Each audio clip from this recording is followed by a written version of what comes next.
Hi and welcome to GRVO TV, G's Reviews, Views and Opinions. Firstly, I'd like to say apologies for the lack of videos recently. I am hopefully putting that right now with a few more videos coming soon, including this one.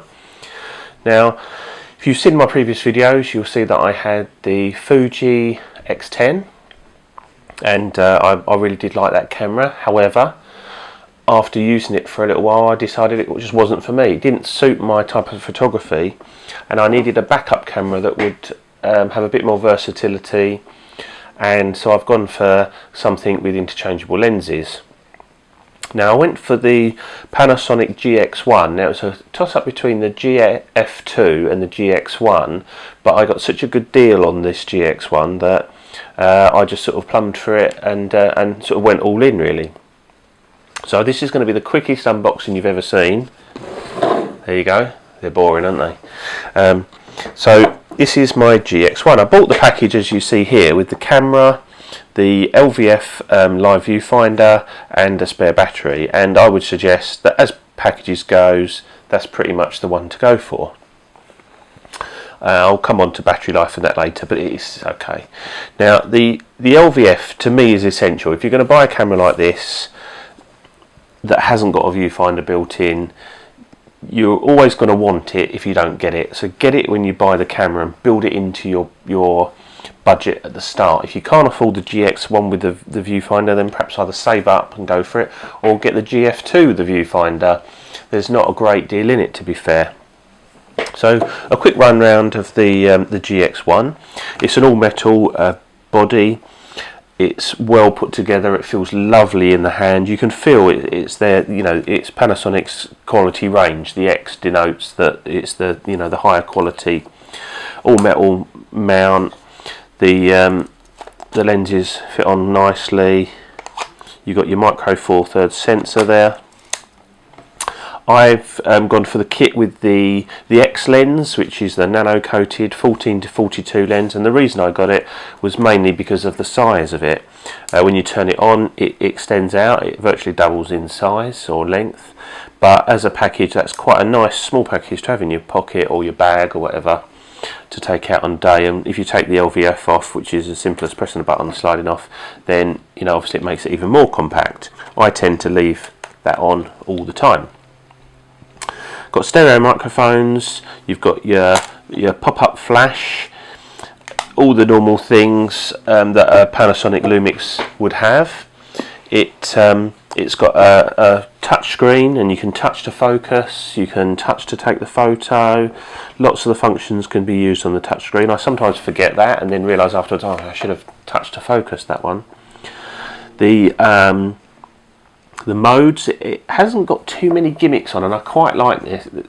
When you look at the Fuji X10, it had so many gizmos and gadgets, and I always felt that the camera was trying to do too much for me, and like the noise reduction and different things, and I don't know, it didn't suit my photography. This, on the other hand, yes, it will do everything for you. You've got your IA, Intelligent Auto button, which will take care of everything for you. You can put it into P mode, program auto. There are a few scene modes, but not that many, and there's a few extras, little miniature mode and toy mode and all those things that, to be honest, I never use.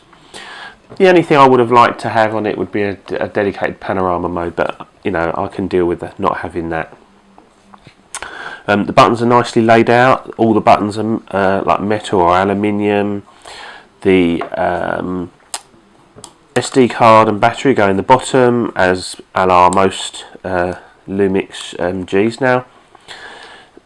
Just quickly as well, I had the GF3, which was much smaller than this, and I wish I'd never sort of bought it. Although it's a lovely camera, it was fast, took nice photos, I couldn't hold the thing, and I had to stick a bit on the front. Now the grip on this is absolutely beautiful, and I can easily hold this single-handed all day long, no problem at all. And it annoys me when they're making some of these smaller cameras that when you try to hold it, it just slipped out of your hand, and it was awful. Whereas this, just that little bit of rubber, block on the front there makes it so nice to hold. Your thumb sits naturally at the back where there's the little thumb wheel, which is nice, and it all works absolutely beautifully. The lens, being a power zoom lens, doesn't have a zoom control ring. It has a little lever for forward and back, and you've got the manual focus, a similar lever at the back as well. All works really well.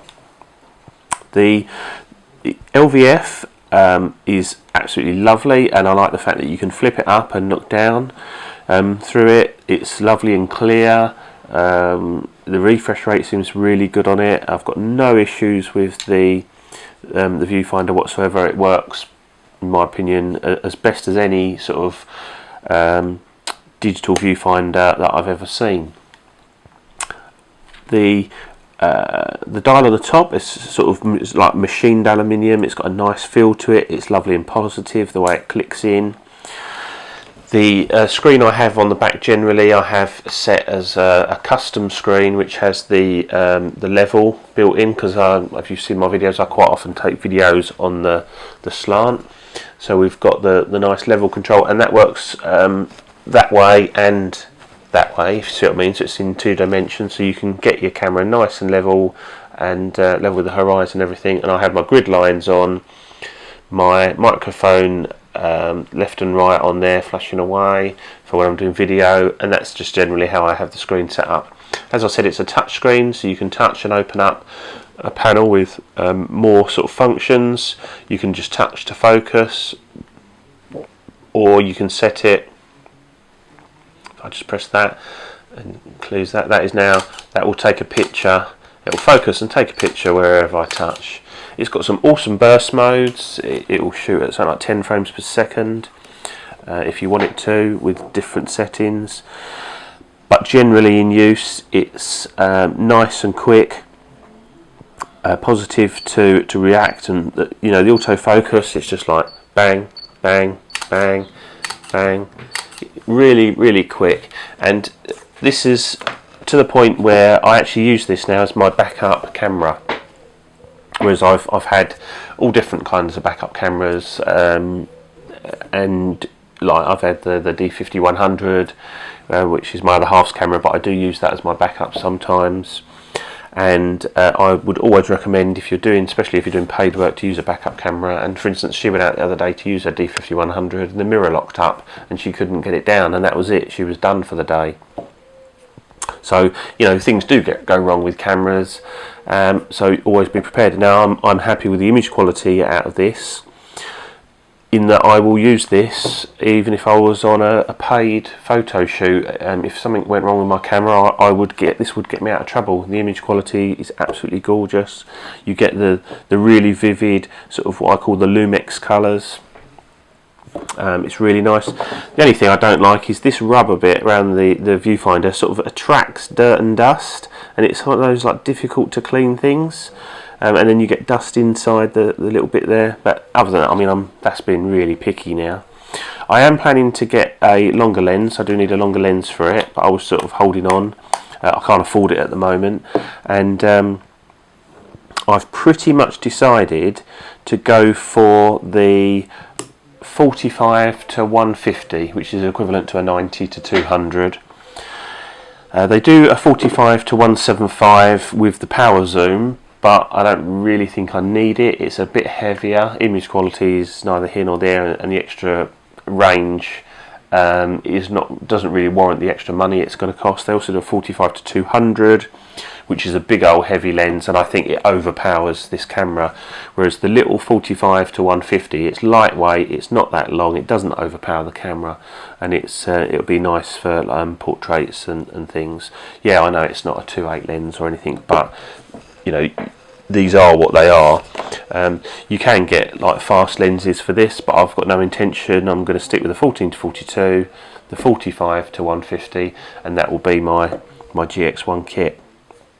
So there it is. I will pop up at the end of the video some pictures that I've taken with the GX1. I haven't got a huge amount at the moment that I can show you, but I've got a few that I'll put on there, and as I say, I'm actually loving the photos. I've shot in RAW and JPEGs and I've got no issues with either. The RAW files are lovely, there's loads of detail, plenty to work with. The JPEGs, you generally don't need to touch them, they're lovely and sharp. As I say, I've just got no issues with it at all, and it's the camera that I've been looking for a long time. And the bonus, which I didn't really think about when I bought it, is the video. The video quality is fantastic on this. The image stabilisation works really well, and I'm actually going to start using it to do some of these videos. Now, I've already shot one with it, and I just use the sound from the microphones, because I'm not sure if there is a microphone in on this. I don't think there is, which is a shame. Unless you can use the remote sort of, I don't know if there is one they do for it, but I thought I'd just use the stereo mics, and I was quite impressed with the sound. I mean, if you look at the video, What's in My Camera Bag 2013, that's taken using this camera, and I'm pretty impressed with the sound that comes out of it. See what you think. Anyway, this has been GRVO TV, G's Reviews, Views and Opinions. Just to let you know, I'm videoing on the Nikon D7000 with the 18-200 Nikon VR2 lens, and I'm using just a wired microphone today because I couldn't be bothered to get my Zoom H1 out. Anyway, I'll see you soon. Cheers, bye.